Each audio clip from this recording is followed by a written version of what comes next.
వెంకటేశాయ. దయచేసి ఈ వీడియోని లైక్ చేసి నన్ను ఆదరించగలరు. సెప్టెంబర్ 24వ తారీఖు నుండి అక్టోబర్ 2వ తారీఖు వరకు కూడా తిరుమల శ్రీవారికి బ్రహ్మోత్సవాలు జరుగుతాయి. ఈ బ్రహ్మోత్సవాల సమయంలో 300 రూపాయల దర్శనం టికెట్లు సెప్టెంబర్ నెలలో కోటా అనేది గతంలో విడుదల చేశారు.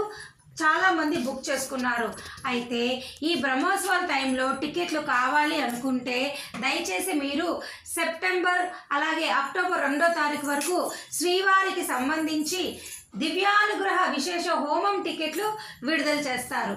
ఈ హోమం టికెట్లు అలిపిరి గోశాలలో ఈ హోమం జరిగిన తర్వాత అదే రోజు స్వామివారి 300 రూపాయల దర్శనం క్యూ లైన్లోకి వెళ్ళి దర్శనం చేసుకోవచ్చు. అయితే ఈ సెప్టెంబర్ హోమం టికెట్లు అనేవి మీ అందరికీ వచ్చే నెల ఆగస్టు 25వ తారీఖున ఉదయం 10 గంటలకు విడుదల చేసే అవకాశం ఉన్నది. బుక్ చేసుకోండి. ఆ విధంగా కూడా మీరు బ్రహ్మోత్సవంలో 300 రూపాయల టికెట్ పొంది స్వామివారిని చూడవచ్చు. ఓకేనా అండి? ఇక అక్టోబర్ 1, 2 తారీఖు బ్రహ్మోత్సవం టికెట్లు కావాలి అనుకుంటే మీరు సెప్టెంబర్ 25 ఉదయం 10 గంటలకు బుక్ చేసుకోండి. ఏమైనా ఈ డేట్లో మార్పు ఉంటే ఖచ్చితంగా అఫీషియల్ ప్రెస్ రిలీజ్ రాగానే మీ అందరికీ నేను చెప్పడం జరుగుతుంది. అలాగే ప్రతిరోజు కూడా ఆఫ్లైన్ విధానం ద్వారా తిరుమల సిఆర్ఓ ఆఫీస్లో ఉదయం 11 గంటల నుంచి సాయంత్రం 5 గంటల వరకు సుప్రభాతము, తోమాల, కళ్యాణం టికెట్లు, మిగతా ఏ సేవలైనా రేపటికి సంబంధించినవి మీకు విడుదల చేస్తారు. ప్రతి ఒక్కరూ కూడా ఆధార్ కార్డు ఉంటే మీ మొబైల్ నెంబర్తో రిజిస్టర్ చేసుకొని మీ అదృష్టాన్ని పరీక్షించుకోవచ్చు. ఈ విధానం ద్వారా ఒకవేళ మీరు సెలెక్ట్ అయితే సాయంత్రం 5 గంటలకి మీ మొబైల్కి మెసేజ్ వస్తుంది. అప్పుడు మీరు మరుసటి రోజులు ఈ సేవ ఉన్నప్పుడు ఆ సేవ చూసుకొని స్వామివారిని దర్శనం చేసుకోవచ్చు. ఏ టికెట్ లేని వారు ఈ జూలై, ఆగస్టు, సెప్టెంబరు బుక్ చేసుకోలేని వారు ఒకవేళ మీకు ఒక రోజు అవకాశం ఉంటే తప్పకుండా కొండపైకి వెళ్ళి ఈ సుప్రభాతము, తోమాల, కళ్యాణం టికెట్లు మిగతా ఏ సేవ ఉంటే ఆ సేవ ఆఫ్లైన్ ఎలక్ట్రానిక్ లెక్కడి ప్రయత్నం చేయండి. ప్రతిరోజు మరుసటి రోజుకి సంబంధించి అవకాశం మీ చేతిలో ఉంది. ఇవన్నీ కూడా చాలా తక్కువ. సుప్రభాతం 120, మిగతా సేవలు 220, కళ్యాణం టికెట్ అయితే ఇద్దరికి కలిపి 1000 రూపాయలు. కానీ చాలా టికెట్లు మటుకు కళ్యాణానికి ప్రతిరోజు 400 నుంచి 500 టికెట్లు ఉంటాయి.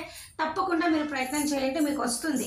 మరుసటి రోజు దర్శనం అనేది 5-10 నిమిషాల్లో ఈ సేవలు చూడగానే మీకు అయిపోతుంది. అలాగేనండి, ప్రస్తుతానికి రద్దీ అనేది కాస్త తగ్గింది. నిన్న 88,938 మంది దర్శనం చేసుకున్నారు. నిన్న సాయంత్రం 4 గంటలకు విష్ణు నివాసము, శ్రీనివాసము, భూదేవి కాంప్లెక్స్లో ఉచిత సర్వదర్శనం టోకెన్లు అయితే ఇచ్చారు. ఈ రోజుకి సంబంధించి 14,000 టోకెన్లు ఇచ్చారు. అలాగే శ్రీవారి నడక మార్గానికి సంబంధించి 3,000 టోకెన్లు ఇచ్చారు. ఈ రెండు కూడా సర్వదర్శనము, శ్రీవారి మెట్టు టోకెన్లు అయిపోయాయి. శ్రీవారి నడక మార్గం టోకెన్లు అర్ధరాత్రి 3 గంటల వరకు కూడా ఉన్నాయండి. ప్రతిరోజు కూడా అర్ధరాత్రి వరకు ఈ టోకెన్లు అయితే మీకు ఉంటున్నాయి. భూదేవి కాంప్లెక్స్లో మాత్రమే, అలిపిరి భూదేవి కాంప్లెక్స్లో మాత్రమే శ్రీవారి నడక మార్గం టోకెన్లు ఇస్తారు. ఇక అలిపిరి నడక మార్గం వారైతే ఈ 3 చోట్ల ఎక్కడైనా తీసుకోవచ్చు. కాకపోతే మీరు ఒకరోజు ముందుగా వచ్చి తీసుకోండి. ఇక జూలై టికెట్లు అయితే మీకు ఏమీ లేవు ఆన్లైన్లో. ఆగస్టు, సెప్టెంబర్ కూడా అన్నీ అయిపోయాయి రూములతో సహా. ఆగస్టు వాళ్ళైనా సెప్టెంబర్ వాళ్ళైనా శ్రీనివాస దివ్యానుగ్రహ హోమం టికెట్లు బుక్ చేసుకోండి, మీకు ఒక అవకాశం అయితే ఉంటుంది. ఓకేనా అండి? ఇక అక్టోబర్ నెలకు సంబంధించి అన్ని రకాల దర్శన టికెట్లు ఈ నెల 18వ తారీఖు నుంచి మీకు విడుదలవుతున్నాయి. అఫీషియల్ ప్రెస్ రిలీజ్ రాగానే నేను మీ అందరికీ కూడా పోస్ట్ చేయడం జరుగుతుంది. మీకు ఇంకా ఏమైనా డౌట్లు, టికెట్ ఉండి లేక ఏమైనా డౌట్లు దర్శనానికి ఉంటే కామెంట్ సెక్షన్లో అడగండి, నేను సమాధానం చెప్తాను. ధన్యవాదాలు.